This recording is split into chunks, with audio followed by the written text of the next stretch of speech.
Sa iban pang balita, opening sang Idlak Festival 2024 sa Haniway, Iloilo na disturbo bangod sa nagluntad nga rambol. Si Zen Kilantang Sasa nakatuto. Tigaylo nga kalipay, sakit sang lawas ang naangkon sang pila ka pamatanon sa Haniway, Iloilo matapos magluntad ang rambol samtang ginapatigayon ang opening sang Idlak Festival of Lights sang Banwa December 17 sang gabi.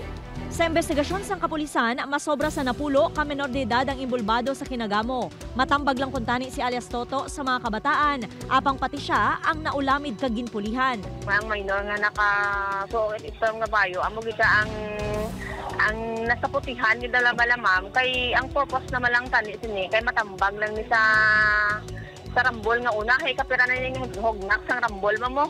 Gilay naman nga nagpalalagyo ang kabataan pag abot sang kapulisan. Wala man kuno sang madalong mga rason sang kinagamo, bangod nag-initay lang ang magtimbang nga grupo. I-verify ko to ganit siya kung may kilala siya para nga magpatawag naman tong mga involved dala. Panugyan sang pulis sa mga ginikanan nga i-monitor sang maayo ang kabataan ilabi na kung kagabihon, kagiyahan ang maini agud makalikaw sa kinagamo.